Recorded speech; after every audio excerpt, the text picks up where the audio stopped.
रक्षाबंधन सिर्फ कह देने से नहीं हो जाता। असली रक्षाबंधन वो है जो आपके अपनों को हौसला दे, आपके प्यारों की सचमुच रक्षा करे, बीमारियों से, दुखों से, अकाल मौत से। हर साल इसी रिश्ते की एक नई गांठ बांधी जाती है, पर क्या सचमुच भाई की रक्षा हो पाती है? क्या बहन की रक्षा भाई कर पाता है? क्या भाई बहन का प्यार बना रह जाता है? अगर ऐसा होता तो कभी कोई भाई मरता ही ना ही किसी भाई की बहन का बलात्कार होता। हिंदू समाज हर साल रक्षाबंधन मनाता है। समाज को चाहिए कि इत्मीनान से, आराम से देखें, सोचें कि सच में वो क्या है जिससे हर भाई और बहन की रक्षा हो, जिससे किसी बहन की तरफ कोई गैर मर्द गलत नजर से न देखे, किसी भी बहन का रेप ना हो, कोई भी भाई या बहन बीमारियों से ग्रस्त ना हो, भाई या बहन अकाल मौत ना मरे। वो पूर्ण परमात्मा है जो सच में हर किसी की रक्षा कर सकता है। वो पूर्ण परमात्मा है जो जानता है कि कौन किस कारण से दुखी है, उसे कैसे सुखी करना है। वो पूर्ण परमात्मा है जो हमेशा सबको सुख, धन और तमाम खुशियां दे सकता है, लेकिन किसी से लड़ता नहीं, किसी पर एहसान नहीं जताता। भारत में हर वर्ष रक्षाबंधन के दिन लाखों भाई किसी न किसी कारण अपनी जान गंवा बैठते हैं। राखी बंधवाने के बावजूद हजारों भाई अपनी बहन की रक्षा करने में विफल रहते हैं, लेकिन सही मंत्र की शक्ति और रक्षा सूत्र की शक्ति देकर संत रामपाल जी महाराज ने लाखों भाई बहनों को आध्यात्मिक ज्ञान के जरिए सुरक्षित और सुखी करके एक अनोखी मिसाल पेश की है। अगर आप भी सुरक्षित और सुखी जीवन जीना चाहते हैं और अकाल मौत से बचना चाहते हैं, तो आज से ही संत रामपाल जी के मंगलमय प्रवचन सुनना शुरू कीजिए। अब जैसे हम रक्षाबंधन का त्योहार मनाते हैं, ये क्या तो हुआ कि बहन भाई को रक्षा इसलिए बांधने जाती है कि उसकी रक्षा करेगा भाई। भाई की रक्षा कौन करेगा? एक बहन कह रही थी कि मैं रक्षाबंधन के दिन गई अपने भाई को बांधने के लिए रक्षा सूत्र, इंतजार कर रही थी। पता लग गया कि कहीं कामवश गए हैं, मोटरसाइकिल पर गए हैं। कुछ देर के बाद पता चला कि उसकी मृत्यु होगी, उसका शव लेकर आ रहे हैं। जिस भाई से मैं अपनी रक्षा के लिए गई थी उसकी रक्षा भी नहीं हो पाई, वो अपने नहीं कर सका। तब उसने ज्ञान हुआ, तब वो कहती है कि सचमुच हम कति भूल में थे। अपने भाई को भी कहा, बेटा भाई आ जा, तू भी भगवान का राखी बांध और मैं भी बांधू, यानी नाम लो और ये रक्षा सूत्र आपका सदा साथ देगा, भाई का भी बहन का भी। और बेमतलब बातें कर रखी। उस रक्षाबंधन के दिन किसी का भाई नहीं है तो रोती है कोने में बैठकर वो बहन। फिर ये बात का सिस्टम, जिस बहन का भाई नहीं है वह दूसरों के मुंह की तरफ देखती है, कौन आएगा हमारे घर। तो पुण्यात्माओं, ये बेमतलब की बकवाद, ये जग की रीत से हमने वापस हटना है और अपने जीवन को नए सिरे से सेट करना होगा। यदि भक्ति करना चाहते हो, समाज के भाव में बहना है तो नो प्रॉब्लम, आप कुछ भी करो, वो आपकी मर्जी, लेकिन भक्ति नहीं चलेगी। कि उस परमात्मा के तो अनंत अवतार हैं, अनंत बार यहाँ प्रकट होता है, असंख्य बार।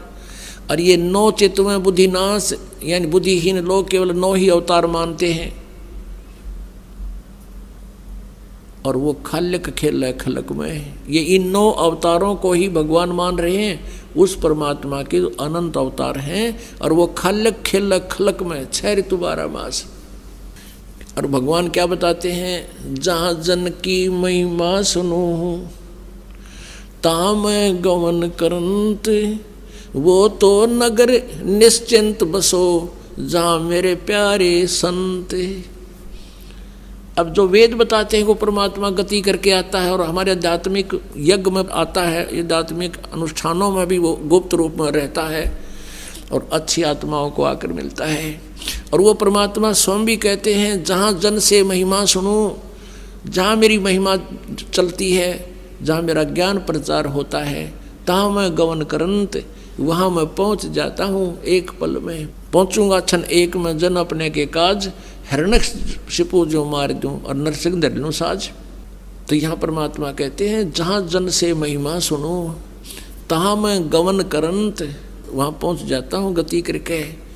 और वो तो नगर निश्चिंत रहो जहाँ मेरे प्यारे संत। जहाँ मेरी प्यारी आत्मा है, कहते हैं उस नगरों को भी हानि नहीं होने दूंगा। पवित्र बाइबल में लिखा है, एक जगह कहते हैं एक व्यक्ति के पास भगवान पहुंच गए और उन्होंने कहा कि ऐसे ऐसे उस नगर में बहुत हाहाकार मच रही है और लोग अन्यायी हो गए हैं, उस नगर को मैं नाश करूंगा। तो उस भगत ने पूछा कि प्रभु, यदि उस नगर में आपके 10 भगत होंगे, क्या तुम फिर भी उनको नाश कर दोगे? कि नहीं, यदि मेरे 10 भक्त भी होंगे तो भी उस नगर को मैं नाश नहीं करूंगा। फिर पूछा कि वहाँ आपके यदि 2 भक्त होंगे तो भी नाश कर दोगे? कि नहीं, मेरा 1 भक्त भी होगा तो भी मैं उस नगर का नाश नहीं करूंगा।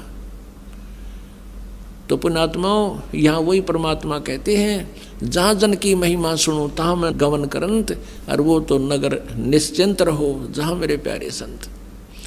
अब पुण्यात्माओं, 1 भगत के कारण भी एक नगरी बसी रहती है, तो वो कितने निकम्मे आदमी है।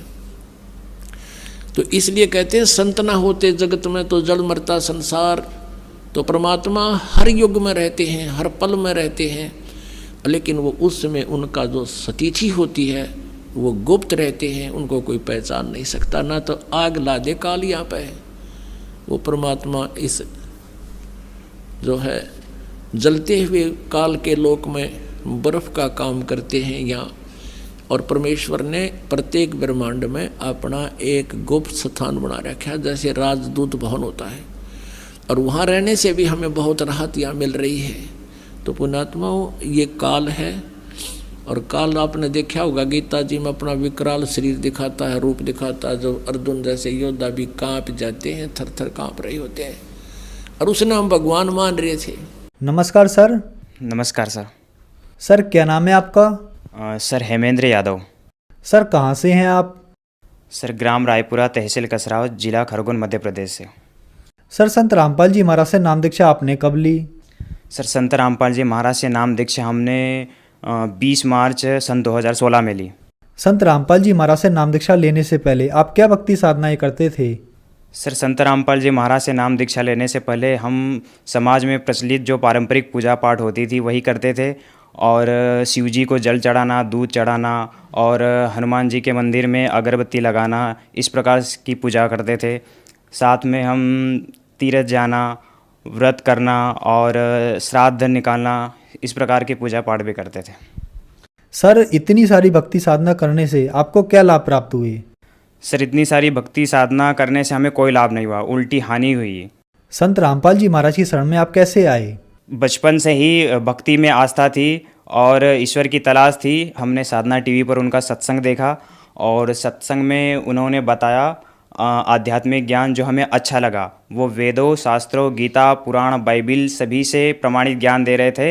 वो संत रामपाल जी महाराज ने जब बताया तब पता चला, तो हमें विश्वास नहीं हुआ, और फिर उसमें प्रमाण देखने के लिए हम अंदर से गीता उठा के लाए और गीता को मैच किया संत रामपाल जी महाराज के अनुवादित गीता से, और वैसा का वैसा एज इट इज़ उसमें लिखा हुआ पाया। तब हमें पूर्ण विश्वास हुआ, जो आज तक किसी संत महंत ने हमें नहीं बताया। और फिर हम कुछ दिन तक सत्संग सुनते रहे, ज्ञान अच्छा लगा, और हमको इतना विश्वास हो गया दृढ़ कि पूरी पृथ्वी पर इनके अतिरिक्त तो और कोई तत्वदर्शी संत नहीं है। तत्वदर्शी की पहचान भी पता चली वहीं से हमें। और फिर कुछ दिनों बाद हमने संत रामपाल जी महाराज से नाम दीक्षा ली। सर संत रामपाल जी महाराज से नाम दीक्षा लेने के बाद आपको क्या लाभ प्राप्त हुए? सर मुझे संत रामपाल जी महाराज से नाम दीक्षा लेने के बाद शारीरिक, आध्यात्मिक, मानसिक भी लाभ हुए हैं। इनमें से कुछ का मैं वर्णन यहाँ पे करना चाहूँगा। सर संत रामपाल जी महाराज से नाम दीक्षा लेने के कुछ दिनों पश्चात मुझे एक तकलीफ़ हुई थी। लीवर में इन्फेक्शन हो गया था और जॉन्डिस हो गया था, हेपेटाइटिस ई भी हो गया था। बहुत सारी बीमारियाँ एक साथ हो गई थी और मुझे हॉस्पिटल में एडमिट करना पड़ा।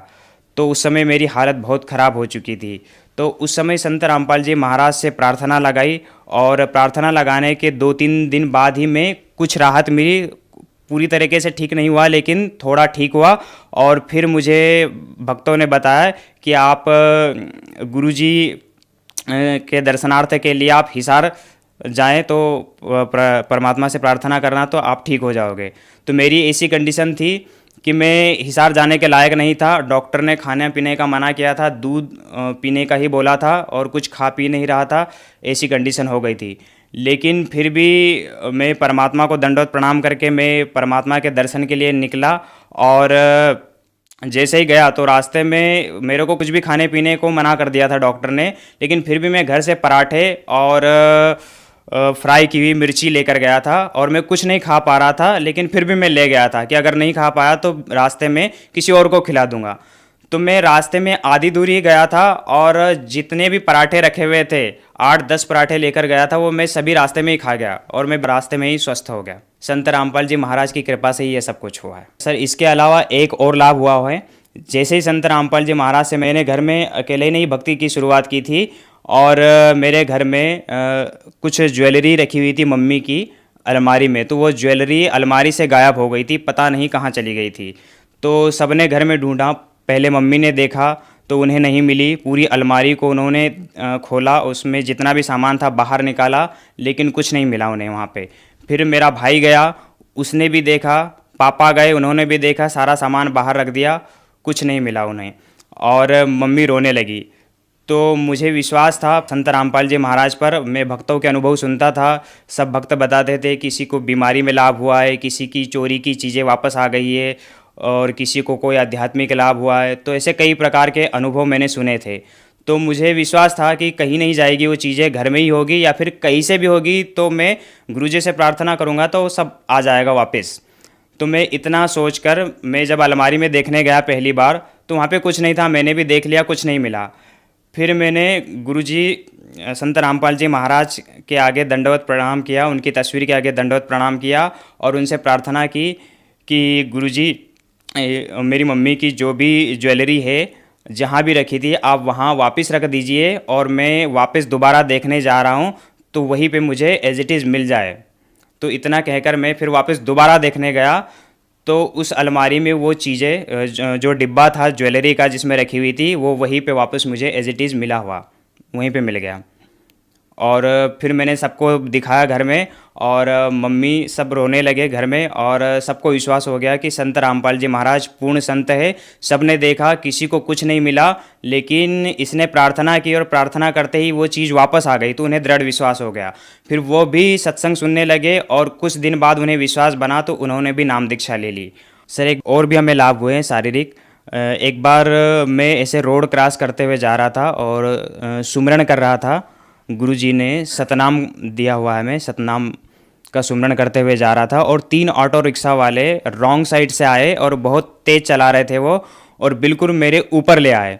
तो जैसे ही ऊपर आए तो मुझे ऐसा लगा कि मेरे ऊपर आए और मेरा एक्सीडेंट हो गया कि मैं अब बच नहीं पाऊँगा, लेकिन पलक झपकते ही इतना सब कुछ हुआ और देखा कि वो ऑटो रिक्शा आगे जा चुका है और मुझे कुछ नहीं हुआ, मैं बिल्कुल स्वस्थ हूँ। और वो ऑटो रिक्शा वाला निकल गया और उसके पीछे वाला वापस देख रहा है, देखते हुए जा रहा है कि ये रिक्शा तो इसके ऊपर चला गया था लेकिन ये बच कैसे गया, इसे कुछ नहीं हुआ। तो वो भी आश्चर्यचकित हो गया और वो भी निकल गए और मैंने भी इस बात को ध्यान नहीं दिया। मैं रोड क्रॉस करके वापस आ गया और फिर मैंने संत रामपाल जी से प्रार्थना की और उन्हें दंडवत प्रणाम किया और उनके आगे बोला कि गुरुजी ये सब आपने ही किया है, आपने ही मुझे बचाया है, वरना आज मेरा बचना संभव नहीं था। तो इस प्रकार से ये लाभ भी हुआ। एक बार मैं घर पे क्या है कि कुछ भैंसें हैं जिनका दूध देने के लिए मेरा भाई जाता है। एक रोज़ मैं जा रहा था और अचानक से एक बाइक रोड क्रॉस करते हुए आई और मैं सामने से जा रहा था, मैं बहुत स्पीड में था, तेज़ी से जा रहा था और वो बाइक सामने आ गई और मेरी बाइक उसमें चली गई, उस बाइक के अंदर। लेकिन ऑटोमेटिक मेरा ब्रेक तो नहीं लगा, नहीं पता नहीं, ऐसा लगा कि किसी ने उस मेरी बाइक को रोक लिया और वो अचानक रुक गई, वहीं पे थम गई। ये सब कुछ संत रामपाल जी महाराज की कृपा से ही हुआ है। संत रामपाल जी महाराज की शरण में आने से पहले सर मैं कुछ नशा भी करता था, कभी कभार करता था, तो वो भी मेरा नशा भी छूट गया। और पापा भी नशा करते थे तो उनसे छूट नहीं रहा था। उन्होंने कई बार प्रयास भी किया, कुछ दिन छोड़ते थे फिर वापस चालू कर देते, छूट नहीं पा रहा था। लेकिन संत रामपाल जी महाराज का ज्ञान सत्संग सुना तो कुछ ही दिनों में बिना नाम दीक्षा लिए ही सत्संग सुनने से ही समाप्त हो गया नशा, बिल्कुल कभी याद भी नहीं उन्हें आया। और अब बिल्कुल वो स्वस्थ है, उन्हें कोई भी बीमारी नहीं है। पहले उनकी दाढ़ में भी दर्द होता था और बहुत परेशान भी रहते थे मानसिक रूप से भी, तो वो सब कुछ अब ख़त्म हो गया है, बिल्कुल स्वस्थ है और उन्हें कोई तकलीफ नहीं है और कोई नशा नहीं करते। सर, संत रामपाल जी महाराज का नशा मुक्ति में क्या योगदान है? सर, संत रामपाल जी महाराज का नशा मुक्ति में विशेष योगदान है। उनका आध्यात्मिक मार्ग ऐसा है जिसको एक बार जो व्यक्ति सुन ले वो ज़िंदगी में कभी नशा नहीं करता। कुछ ही दिनों में नाम दीक्षा लेने से उसका नशा छूट जाता है। कुछ भक्तों के तो नाम दीक्षा लेने से पहले ज्ञान सुनते सुनते ही समाप्त हो जाता है नशा, क्योंकि उनके शब्द में शक्ति है। जो सच्चा सद्गुरु होता है उनके शब्द में शक्ति होती है। वो आशीर्वाद मात्र से, ज्ञान सुनाने से, इस प्रकार से वो नशा और नशे जैसी बीमारियों को, लतों को हमेशा के लिए समाप्त कर देते हैं। सर क्या पहले आपने कोई गुरु भी बना रखे थे? हाँ सर, संत रामपाल जी महाराज की शरण में आने से पहले हमने आसाराम जी को गुरु बना रखा था। पहले तो हम पारंपरिक पूजा पाठ करते थे, लेकिन उनसे संतुष्टि नहीं मिली। फिर किसी दोस्त ने मेरे बताया कि संत आसाराम जी बहुत अच्छे गुरु है, वो भी ब्रह्म ज्ञानी है, ब्रह्म तक का ज्ञान बताते हैं, तो उनका ज्ञान अच्छा है, आप ग्रहण करो। तो मैं उनके साथ एक बार उनके सत्संग में गया तो मुझे ज्ञान अच्छा लगा और कुछ दिन सुना और फिर मैंने नाम दीक्षा ले ली। तो उनके द्वारा प्रचलित पूजा पाठ और भक्ति भी करता रहा। उन्होंने पहले ही मेरे को सारस्वत मंत्र दिया था। जो स्टूडेंट होते थे, स्टूडेंट को सारस्वत मंत्र देते थे और जो बड़े होते थे उनको वो दूसरे मंत्र देते थे। और वो नाम दीक्षा स्टेज पर बोलते थे बहुत सारे मंत्र और कह देते थे कि इनमें से कोई सा भी मंत्र सिलेक्ट कर लो और आपको जो अच्छा लगे उसका सुमरण शुरू कर दो, आज से वो आपका गुरु मंत्र हो जाएगा। तो ऐसे ही हमने नाम दीक्षा ले ली थी उनसे और सारस्वत मंत्र का जाप करते रहे, लेकिन उससे हमें पढ़ाई लिखाई में भी कोई लाभ नहीं हुआ।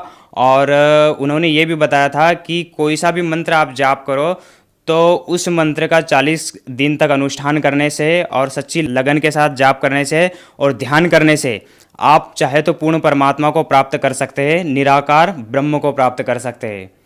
तो वो साधना भी हम करते रहे, ध्यान भी करते रहे। 1 घंटा ध्यान में बैठते थे, 10 माला रोज करने का नियम था वो भी करते थे, लेकिन लाभ तो कुछ नहीं हुआ, उल्टा हानि हुई। उससे हमारा सरदर्द बहुत होने लगा और ध्यान करते थे तो बहुत सारी बुरे विचार मन में आने लगते थे और ध्यान में बिल्कुल मन नहीं लगता था और भक्ति भाव से बिल्कुल मन हट गया था। तो उनसे भी कोई लाभ प्राप्त नहीं हुआ। सर आपने बताया कि पहले आप आसाराम बापू जी से जुड़े हुए थे, फिर आप संत रामपाल जी महाराज की शरण में आए। तो सर आसाराम बापू जी के ज्ञान में और संत रामपाल जी महाराज के ज्ञान में आपको क्या भिन्नता नजर आई? सर संत आसाराम जी महाराज और बंदी छोड़ सदगुरु रामपाल जी महाराज के ज्ञान में ज़मीन आसमान का फ़र्क नज़र हमें आया। वो ब्रह्मा विष्णु महेश की भक्ति बताते थे संत आसाराम जी, और उसके बाद और भी कई देवी देवताओं राम कृष्ण की भक्ति भी बताते थे। साथ में ब्रह्म साधना भी बताते थे कि निराकार ब्रह्म होता है जो इनसे ऊपर होता है, और उसको पा लिया तो वो समझ लो प्राणी मुक्त हो गया। और वो निराकार है, वो किसी के समक्ष प्रकट नहीं होता और उसका प्रकाश ही दिखाई देता है। ये व्याख्या हमने पहले भी सुन रखी थी, लेकिन उन्होंने भी बताई। फिर संत रामपाल जी महाराज का जब हमने ज्ञान सुना तो उन्होंने बताया कि जिस ब्रह्म के बारे में आज तक ऋषि मुनि संत महंत सारे निराकार कहते रहते थे, वो तो साकार है। वेदों में और गीता में भी उसके बारे में साकार लिखा हुआ है, और बाकी संत तो हमें निराकार बताते रहे। और जैसे वेदों में भी परमात्मा के बारे में लिखा हुआ है कि पूर्ण परमात्मा साकार रूप में, और गीता में भी गीता ज्ञानदाता कहता है कि अर्जुन, ये जितने भी ऋषि देवता ये सब मेरे से ही उत्पन्न हुए हैं, मैं इन सब का आदि कारण हूँ। तो उत्पन्न हुए मतलब वो साकार है, इनसे सब उत्पन्न हुए हैं, तो वो साकार है, लेकिन हमें निराकार बताते रहे। और संत रामपाल जी महाराज ने बताया है कि वो साकार रूप में है और वो 21 ब्रह्मांड का मालिक है और 21वें ब्रह्मांड के टॉप मोस्ट प्लेस पर बैठा है। सर जो श्रद्धालु आज आपको देख रहे हैं, आप उन्हें क्या संदेश देना चाहेंगे? सर जो श्रद्धालु मुझे देख रहे हैं, मैं उन्हें संदेश तो नहीं दे सकता, लेकिन उनसे एक प्रार्थना कर सकता हूँ कि यह मनुष्य जन्म बहुत अनमोल है, बार बार नहीं मिलता। तो इसलिए ये मनुष्य जन्म सिर्फ परमात्मा की भक्ति के लिए मिला है और उसे भक्ति में ही लगाओ और पूर्ण मोक्ष प्राप्त करो। और ये मोक्ष मार्ग संत रामपाल जी महाराज के अलावा पूरे विश्व में किसी के पास नहीं है, क्योंकि वे वेदों, गीता, पुराण, कुरान, बाइबिल सभी धार्मिक सदग्रंथों से प्रमाणित करके ज्ञान बताते हैं। सर संत रामपाल जी महाराज से नाम दीक्षा कैसे ले सकते हैं? संत रामपाल जी महाराज से नाम दीक्षा लेने का बहुत ही आसान तरीका है। संत रामपाल जी महाराज का कई चैनलों पर सत्संग आता है और उन चैनलों पर सतलोक आश्रम का नंबर हाईलाइट होता है नीचे, और उन नंबरों पर संपर्क करके आप नाम दीक्षा की पूरी जानकारी ले सकते हैं, और कहाँ से नाम दीक्षा लेना है वो सब आपको उस नंबर से पता चल जाएगा। धन्यवाद सर। सत